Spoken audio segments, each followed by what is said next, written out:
Señores, seguimos avanzando. Esto es la contratapa de la revista. Vamos a ir hasta la hora 19 y algo. No voy a decir porque siempre nos pasamos, así que 19 y pico, ustedes ya saben.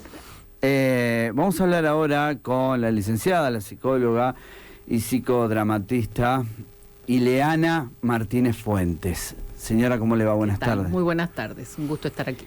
¿Qué es ser psicodramatista? Bien, ser psicodramatista implica ser psicólogo y trabajar terapéuticamente con el método psicodramático. Es un método que creó Jacobo Levi Moreno hace ya muchos años. Era un rumano que trabajó mucho en sociometría y sociatría y luego creó este método de trabajo terapéutico. Viajó a Estados Unidos y en Nueva York fundó su propia clínica y trabajaba con pacientes en su clínica. Desarrolló el método, su teoría, sus técnicas. Es un método riquísimo, es un poco posterior al psicoanálisis y es bastante, como puedo decir, es un método bastante enérgico porque los pacientes no están quietos. Se puede trabajar en forma bipersonal, que se llama, como es individual, y también en grupos. Ahí está. ¿Cómo es la dinámica? Bueno, la dinámica depende un poco de cómo se plantee el grupo, pero la idea siempre es que las personas puedan dramatizar. Dramatizar implica que se lleva como a un escenario... Espere, no teatralizar. Sí. No. Teatralizar implica hacer un papel, un rol de otro, ¿no? Como conocemos en el teatro, se interpreta un personaje. Aquí el protagonista, como le llamamos en la escena, hace de sí mismo. Es decir, dramatiza su propia historia, es su realidad. En primera persona. En primera persona, ahí está. Y el grupo auxilia haciendo los roles de las personas que el protagonista necesita. Por ejemplo, para trabajar un vínculo en conflicto, se elige a alguien de los compañeros del grupo para que ocupe ese lugar. Se aplican determinadas técnicas para que esa persona pueda realizar, digamos, ese rol y de esa manera se va desarrollando la escena. Tiene un espectro muy amplio para tratar, digo, por todos los casos, por todos los temas, ¿abarca? Sí, absolutamente. De hecho, Jacobo Levi Moreno trabajaba, por ejemplo, con pacientes psicóticos en su clínica de Beacon. ¿Por qué hacemos toda esta introducción? Porque ahora nos vamos a meter un poco en la ludopatía, este flagelo muchas veces silencioso, lo hemos hablado varias veces aquí, que potencia las malas habilidades. Me gustaría llamarlas de esta forma: la mentira, el engaño, la maniobra fraudulenta en la familia. Me estoy poniendo con sumo conocimiento de causa del lado de la familia. Recuerdo que la última vez que tratamos este tema fue con un diputado, que ahora no me acuerdo su nombre, que presentaba un proyecto de ley que a nuestro entender, humilde entender, no iba a tener solución con esto, que era cambiar los horarios en los casinos, era poner otros tipos de luces, era poner algunos pequeños cambios dentro del casino como para que el jugador no se sienta tan cómodo. Pero... necesariamente sirve creo, todo eso, ¿no? Ileana es la profesional aquí, pero creo que el que juega siempre va a tener la excusa para jugar, aunque haya luz o no haya luz. Y cuando va un ludópata a una sesión de estas características, porque eso decía que potencia estas cosas, estas acciones negativas como la mentira, el fraude, el engaño. Porque en una terapia, si uno se quiere corregir, justamente lo que tiene que dejar de lado es la mentira, el autoengaño y decirle, no, yo lo tengo dominado. Bueno, la diferencia es que nosotros no somos la familia.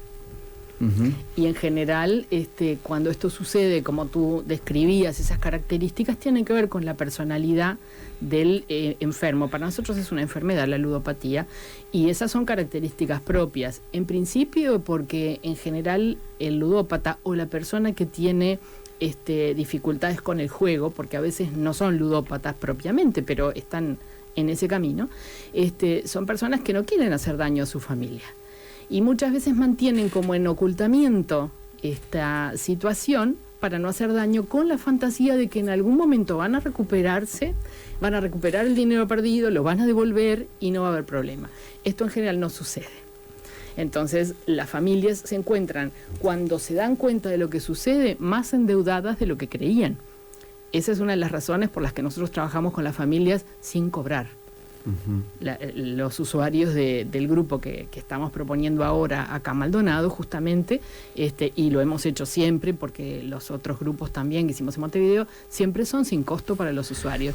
Se van dando cuenta de las deudas que tienen a medida de que van tomando conocimiento de la situación y de la gravedad de la enfermedad de su familiar. Liliana, me gustaría empezar primero con algunas definiciones. ¿Cuándo se considera ludópata una persona?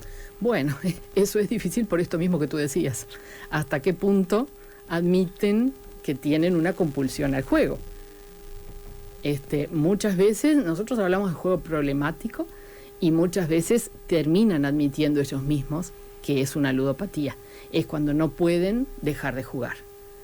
Cuando buscan cualquier excusa para pasar por el casino, por ejemplo, o cualquier excusa en el caso de los juegos online, como pasa con las apuestas deportivas.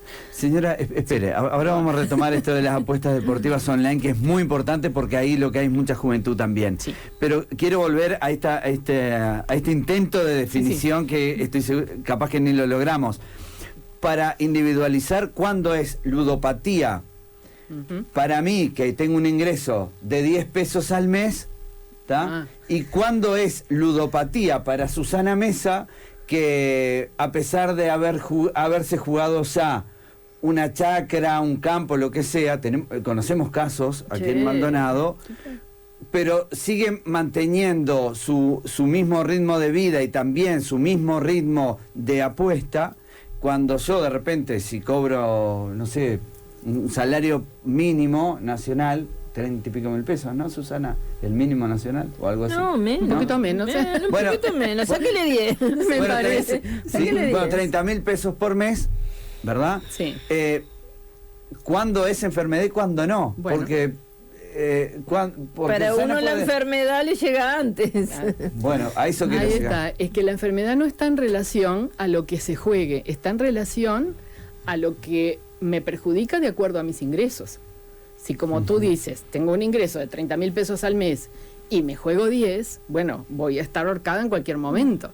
Pero si yo ganara 100.000 y me juego 80.000, estamos en la misma. Eso no depende solamente de la cantidad que se apueste, depende de otras cosas. Por ejemplo, de la frecuencia con la que se vaya, de la forma de jugar, es decir, esa compulsión que la persona no puede poner el límite y acude a un prestamista dentro del propio casino cuando se le terminó el dinero que llevaba para jugar. Eso es a lo que nos referimos con lo patológico. Recién hablábamos con Susana de una persona que sintió que en determinado momento se le estaba yendo la mano y resolvió acudir y pedir ayuda. Bueno, esa persona tiene un juego problemático, pero no es ludópata, porque tuvo conciencia de la posible enfermedad de inmediato. El ludópata no tiene conciencia, cree, como pasa en otras adicciones, que ellos lo manejan, cuando en realidad no es cierto. No pueden parar. No pueden parar en las cantidades, no pueden parar en la frecuencia. Claro. Usted acaba de decir algo. Usted dijo termina ahorcado. Económicamente. Yo entendí que era lo que popularmente decimos, estamos con la soga al cuello económicamente. Pero también. Bueno, ese es otro tema. El juego lleva a la locura, a la cárcel o a la muerte, ¿no? Al delito. Muchas veces muchas veces no es delito por el hecho de la infracción con la intención. Pasó hace un tiempo en un banco conocido, una situación con unas personas que trabajaban en el banco, unos cajeros, claro, que sustraían dinero y estaban combinados y qué sé yo, y había un tema de ludopatía allí. La intención en general para la cabeza del ludópata es tomo esto, lo juego, gano, repongo y aquí no pasa nada. Esa fantasía que a uno le parece, bueno, es infantil, sí, es infantil, pero es real para la persona. En eso consiste la enfermedad, en una especie de pensamiento mágico donde sienten que pueden solucionarlo a través del juego. Después, cuando se dan cuenta que el juego no soluciona nada, ahí es que estamos en problemas. Y ahí viene el otro problema al que me parece que tú aludías, y es a esta situación con los prestamistas, por ejemplo, donde la vida se pone en juego, la vida del propio sujeto y la vida de la familia, porque muchas veces amenazan a la familia. Ese es un tema que acá en el departamento está instalado. No es solo... En otros departamentos también, Montevideo por supuesto, pero acá Maldonado también. Entonces sí, es una enfermedad muy, muy seria y que hay que tomársela muy en serio, porque sí. Pueden siempre, o sea, hay muchos pacientes que pueden terminar en la cárcel, pero hay muchos que terminan en suicidio también. Licenciada, ¿qué tan largo puede ser el proceso de recuperación de un ludópata? Bueno, el proceso de recuperación, como muchas de estas enfermedades, va a depender mucho de la persona, del apoyo familiar y del tipo de proceso terapéutico que logre hacer. En realidad son muchas variables las que van a determinar el tiempo. ¿El ludópata también enferma a la familia? Bueno, eso es muy jugado de decir, no me atrevería a hacer esa afirmación. Me parece que el ludópata también es producto de una familia, que bueno, por algún lado alguien iba a tener una enfermedad. Lo que sí sabemos es que también no solo el ludópata lo sufre, sino la familia, ¿no? Sí, el entorno. Por supuesto que sí, claro. Yo me hago una pregunta. Estamos hablando del ludópata que involucra a su familia, que involucra a su economía, que llega a un punto máximo. Y los jugadores que hay en los casinos del mundo, esos jugadores que viajan y se van a Las Vegas o casinos importantes y vienen solamente a jugar y juegan por mano $300.000, claro, no les afecta en la economía, pero ¿son ludópatas también? Sí, la diferencia yo creo que es que hay juegos que son simplemente de azar y hay juegos que tienen que ver con la habilidad. Nosotros tuvimos un caso de un jugador de póker que como tú señalás, lo invitaban de casinos del exterior, bueno, de aquí también. Era muy bueno. Era muy bueno y ganaba premios importantísimos, pero él sentía que tenía una habilidad, entonces, para ganar. Claro, para ganar, y nadie se lo podía discutir porque era un poco así. Entonces, si bien no podía parar de jugar y la compulsión estaba, también ganaba. Si me preguntas, a mi gusto es ludópata igual. Su resultado no es tan nefasto. Por el momento. Por la habilidad, por el juego que tenía. Por la habilidad, porque ese juego también implica cierta habilidad, ¿no? Que no es la mayoría. La mayoría son juegos que están hechos para que el jugador pierda. Cuéntenos lo más raro que ha escuchado usted de un ludópata. Ay. ¿Raro en qué sentido? Raro en el sentido... ¿Peligroso, por ejemplo? No. ¿Tiene algo peligroso? No, se decía... Sí. A ver. Me llamaron el año pasado, sí, una mamá muy preocupada porque su hijo, un joven, muy comprometido, había sido amenazado de muerte por los prestamistas. La señora era empleada doméstica, me llamó uno de sus empleadores y me dijo, estamos desesperados, nosotros queremos mucho a esta señora, le dimos plata para que pagara. Y el muchacho fue y se jugó la plata. No pagó y lo amenazaron con matar a la señora. Entonces, obviamente ese jugador estaba dañando a su familia, poniendo en riesgo la vida de su mamá y además perjudicando más familias, porque la señora era muy querida en la casa donde trabajaba también.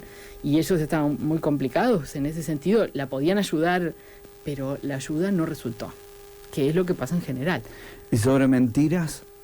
Sí, mentiras son permanentes porque el jugador en general no asume que juega.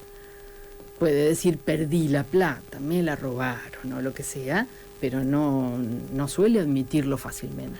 ¿La justicia los ha consultado ustedes en algún momento frente a algún tipo de simulación de delito? Es muy común voy a sacar la palabra común, es frecuente que algunas personas, algunos ludópatas digan, y una de sus mentiras es, me robaron. Ujú. Y a veces me robaron y es la plata del negocio donde trabajan, claro, sí. de la empresa. Sí. Frente a esto, ¿hay algún tipo de evaluación por parte de la justicia que los convoque a ustedes y les digan, bueno, ustedes pueden diagnosticar que esta persona es ludópata? Bueno, ahí estoy hablando de alguien enfermo y puede hasta cambiar la tipificación. Sí, no a nosotros en lo personal, porque Sí, nosotros sí. trabajamos a nivel particular. El Claro. Instituto de Psicodrama Moreno Bustos es privado, pero sí a la gente que trabaja en el programa de prevención y tratamiento de Facultad de Medicina, con quienes tenemos muy buena relación y muchos técnicos en común, sí, a ellos se los consulta, claro está. Y ahora quiero preguntarle cómo ustedes llegan a la conclusión que una persona es ludópata, porque mañana voy a robar $1.000.000 de acá de FM Gente y voy a decir, voy a venir y le voy a decir a Susana o acá de Mar, no, soy ludópata, discúlpenme, les robo $1.000.000. Sin querer. Bueno, yo creo que no exime de responsabilidad. No, seguramente, legal. pero a veces No. hay algunas patologías que son atenuantes Pero, claro.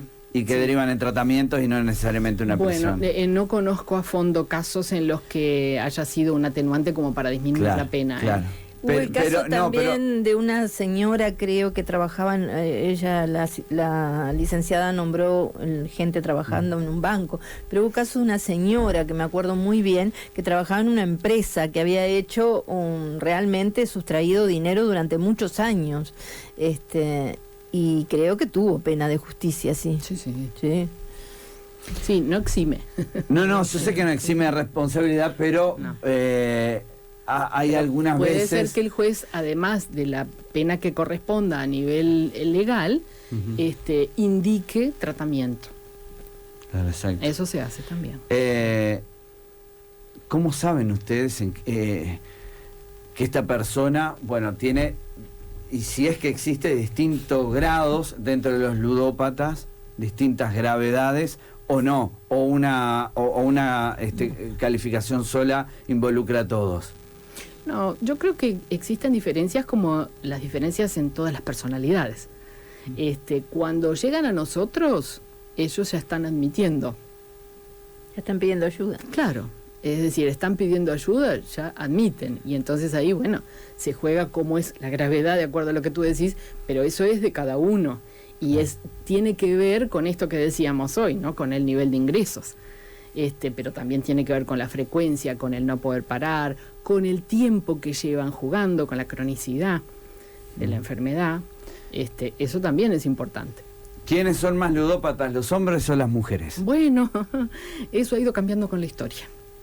En principio eran los hombres, y los hombres grandes, digamos, maduros. Después hubo un aumento importante de mujeres maduras también, con adicción a los slots, por ejemplo.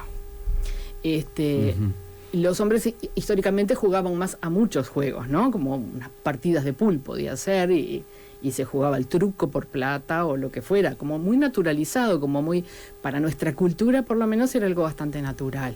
También el casino, bueno, todo ese tipo de juegos. Y ahora lo que estamos viendo a partir de la tecnología y la posibilidad de juegos online son justamente ese tipo de juegos, ¿no? Los juegos electrónicos que convocan gente más joven, fundamentalmente varones, en el caso de las apuestas deportivas, por ejemplo. Voy a volver a postergar este tema, pero vamos a entrar en de las apuestas deportivas. Porque quiero preguntarle si se puede también categorizar dentro de la ludopatía a alguien que juega un videojuego aunque no esté, o algún tipo de juego aunque no esté siendo remunerado, o sea, un intercambio económico. Bueno, sí, yo creo que sí. La adicción es la misma. Las consecuencias son otras, pero también hemos tenido algunos casos, no acá, pero hemos sabido por prensa justamente de chicos que están jugando tantas horas seguidas que se desmayan y pierden la vida porque no van a comer, no van a los baños. Exacto, no van y están horas y horas. Sí. No hay ahí en general no hay una pérdida económica, pero hay una pérdida de la calidad de vida, ¿no? Claro. Y estamos hablando de una misma patología, ¿no? Si se es quiere. muy parecido. Una dependencia. No es lo mismo, pero es una dependencia, sí, claro. Ahí está. Claro. Y es una dependencia que no es a sustancia. Claro. Y ahora para irnos arrimando este tema, que parece que es evitado y no, que es el juego online, el juego a través de las apuestas deportivas u otro tipo de juegos, se juega mucha cosa por el teléfono. Incluso hubo en su momento en el Uruguay toda una enorme discusión por los juegos online, que comprendió de alguna manera Maldonado. Sigue habiendo. Bueno, sigue habiendo, de sí o no, el juego online.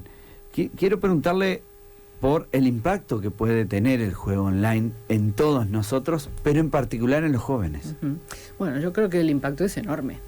Por eso estamos viendo cómo ha aumentado esta patología a nivel de la población en general, porque no es lo mismo tener que trasladarse a un sitio que tener el juego en la mano. Las 24 horas. Las 24 horas a disposición. Y sobre todo en la gente joven, que es la que mejor maneja estas cosas, ¿no? Porque tampoco es que por los juegos online se vaciaron los casinos. La gente sigue yendo, son distintas poblaciones las que recurren a los diferentes medios. ¿Amplió el negocio el juego? Sí, amplió, lamentablemente sí. Y mayormente ustedes, ¿qué están viendo en este aumento? ¿Que más gente adulta se suma o esos números los abulta mucho más la juventud que empieza a meterse en los juegos? Sí, lamentablemente sí. Son mucho más los jóvenes que se involucran en el juego. Los jóvenes muchas veces, la mayor parte de varones, por esto que te decía, de considerarse que como saben, sobre todo en nuestra cultura, todos los hombres saben de fútbol. Entonces también consideran que tienen más facilidades para ganar porque conocen el equipo, saben quién juega, qué jugador está lesionado y ese tipo de cosas. Les hace sentir que pueden tener más posibilidades en una apuesta, en un partido. El tema de los jóvenes, ¿cree usted que por las características de ser joven mismo es más difícil llegar a reconocer una patología? ¿Va a depender más de la ayuda de la familia y si van a salir más rápido o no?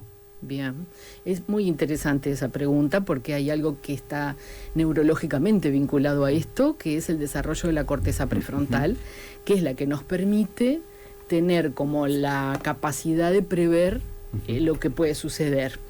En el caso de los jóvenes, eso no está bien desarrollado, se termina de desarrollar sobre los 25 años. Entonces, es como muy importante la impulsividad de los jóvenes, que se involucra obviamente en el juego. Todos los jugadores son impulsivos, pero en los chicos es como más factible porque tienen esa impulsividad, porque es lo natural para su periodo de vida. Entonces, esto requiere mucho más cuidado de la familia. Muchísimo. Los juegos online, le pregunto a Fabián también, porque la verdad que no manejo la tecnología, ¿no tienen control? ¿Control del Estado? ¿Control? Depende. Los juegos oficiales sí. Exacto. Solo los oficiales. Los juegos oficiales tienen... Claro, los juegos no oficiales deberían estar prohibidos. Hay muchos juegos clandestinos, juegos clandestinos.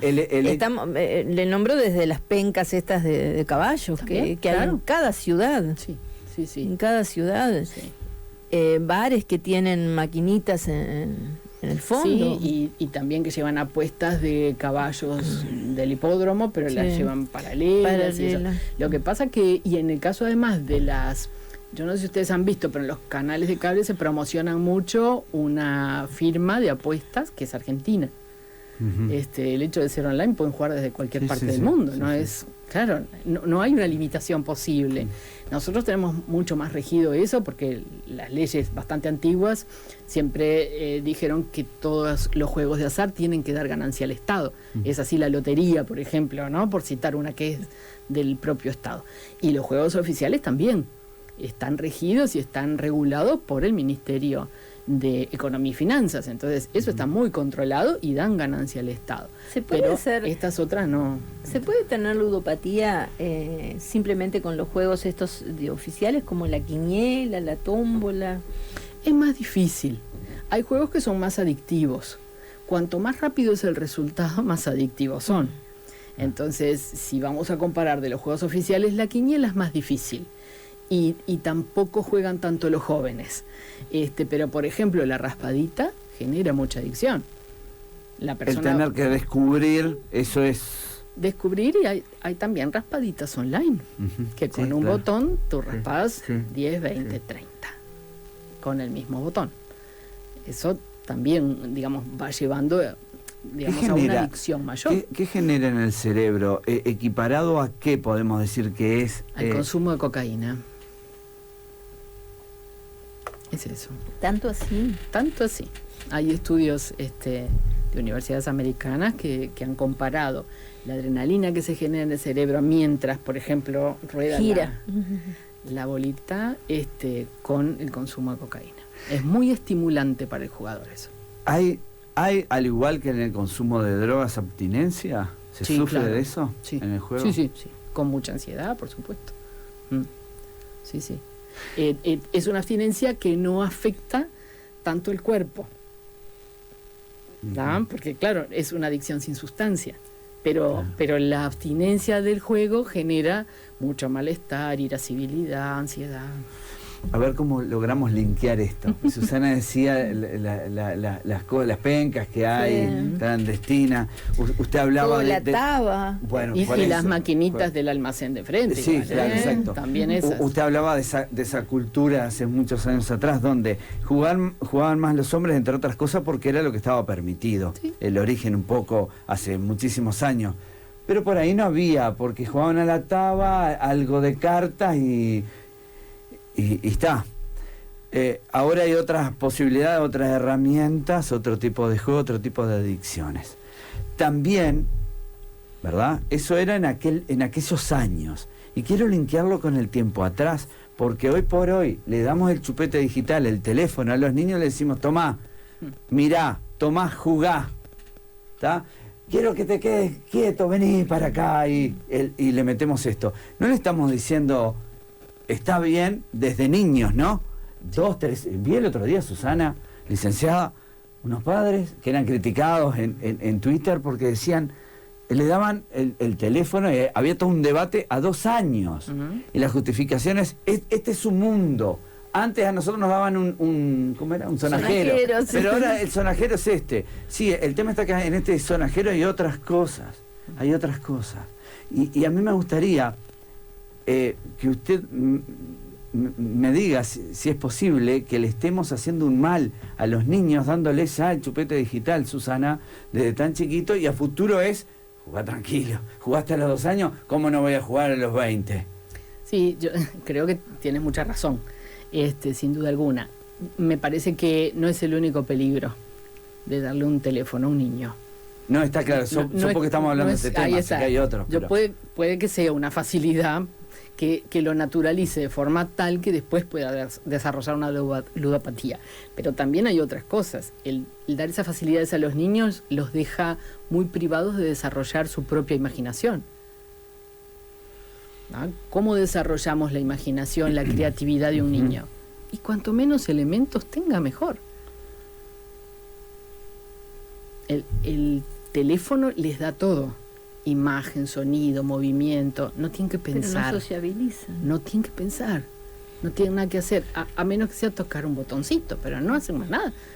Bueno, entonces, ya que nos metimos en este tema, vamos no es el tema. No, yo sé, sí. Vamos a salirnos un poquito de la ludopatía y vamos a meternos en esto, que es muy interesante, porque hablamos de los niños. Pero no podemos hablar también de la gente de mediana edad o adultos mayores que también han agarrado con el Facebook una adicción brutal.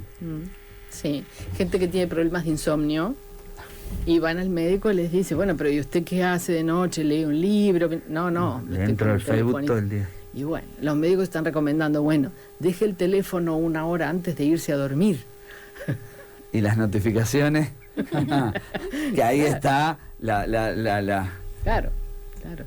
Igual, de todas formas, tú querías hacer un enlace de una cosa con la otra, me parece que merece, han habido algunas alertas, acá sobre todo en el departamento, por chicos menores de edad jugando.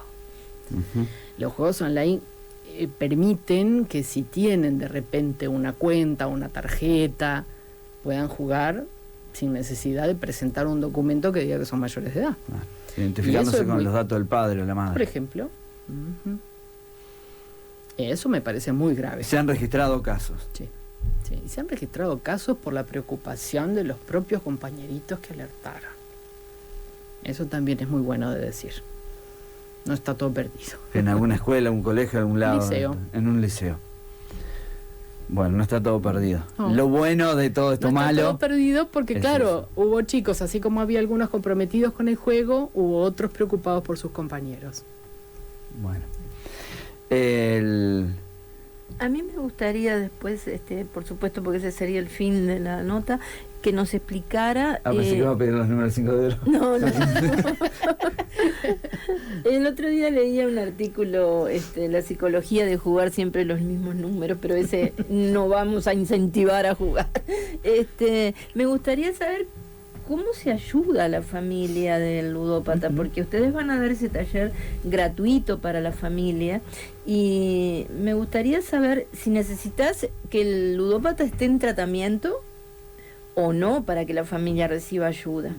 ¿Y cómo es ese tratamiento? ¿Cómo la familia puede ayudarlo desde afuera? Bien, te agradezco mucho la pregunta porque es muy interesante esto, sobre todo cómo lo estamos trabajando en el Uruguay. Hace 2 años la banca de quinielas trajo unos expertos de canadienses y españoles, gente que sabe mucho del tema y que trabajan mucho en eso. Y cuando les dijimos que nosotros trabajábamos con los familiares, independientemente de que la persona con el conflicto estuviese en tratamiento, porque nos parecía importante ayudar a la familia, ellos quedaron bastante impresionados, porque en el resto del mundo no se hace así. Se trabaja solo con las familias de los pacientes que ya están en tratamiento. Eso es lo que Y nosotros le decíamos que justamente para nosotros no es así, porque es tan importante el apoyo de la familia, que en general, cuando la familia se somete a un tratamiento, como es en este caso, que no es un taller, es un tratamiento que lleva entre 10 y 12 encuentros, es un tratamiento de 3 meses, en general la familia logra desarrollar ciertas capacidades que le permiten ayudar a su familiar en conflicto. Mejora los vínculos y produce que después, nos pasó ahora, un grupo terminó en Montevideo en septiembre, y una vez que el grupo terminó, me llama una de las pacientes, que era una mamá, y me dice, mi hijo te va a llamar. El muchacho no quería saber de nada, y cuando ella terminó, el muchacho llamó y enseguida se sumó al grupo de ludópatas. O sea, ella tuvo las herramientas para ir llevándolo por el camino. Para acompañarlo, para que él pudiera acceder.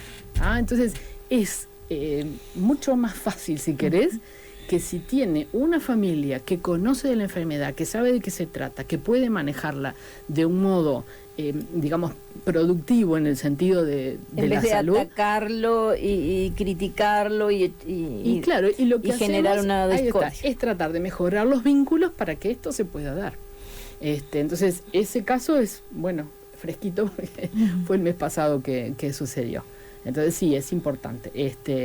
Cuando le dijimos esto a los españoles quedaron helados porque, claro, ellos trabajan de otra manera. Y nosotros hace 4 años que trabajamos así y realmente pensamos que las familias necesitan apoyo independientemente de que el ludópata acceda o no al tratamiento. Pero la familia sufre, eso es lo importante. Por supuesto que el paciente sufre también, pero no podemos condicionar unos a otros. Entonces, para nosotros los tratamientos son independientes. El ludópata puede ir o no, y la familia tiene su propio espacio. Los terapeutas, por ejemplo, en Montevideo tenemos las dos cosas. Los terapeutas que trabajan con los ludópatas son distintos de los que trabajan con las familias. Acá nosotros estamos proponiendo solo el trabajo con familias, inicialmente, porque el programa, como dijimos hoy, de Facultad de Medicina, lo puede cubrir. Aquí hay 2 colegas trabajando con ludópatas directamente que residen acá. Y además el programa, como tiene muchos más recursos que nosotros, también tiene grupos online. Entonces ellos tienen muchos más técnicos, muchas más horas para ofrecer. De cualquier forma, el grupo que nosotros propusimos en Montevideo está funcionando muy bien. El grupo de ludópatas no es de 10 encuentros, es anual. y ahora pensamos que como conseguimos financiación también vamos a poder seguir un poco más, y bueno, van a seguir trabajando los mismos que están muy, digamos, muy bien, con muy buenos resultados. Licenciada, el Uruguay ha tenido en los últimos años cierta bonanza económica o al menos una estabilidad. Usted, con vaivenes, y bueno, no vamos a hablar de cuestiones económicas y sociales acá ahora. No las manejo. Pero sí hay cierta, o ha habido cierta prosperidad, o la hay, o estabilidad económica, al menos en comparación con la región, sin dudas. Me gustaría saber si eso contribuye a que la gente se acerque más al juego, o en su defecto es al revés. La gente dice, bueno, el milagro, los milagros no pasan, ni mucho menos en el juego, y decían, como decía mi padre en su momento, siempre gana la banca, justo él decía. Y la gente se acerca cuando no está económicamente estable y dice, bueno, mi posibilidad es el juego o no más que el juego. Todos sabemos qué vamos a hacer cuando ganemos el 5 de oro. Claro. ¿No es un tema cultural nuestro también un poco el juego? Y esto otro sí, la prosperidad económica alienta a acercarse al juego o no.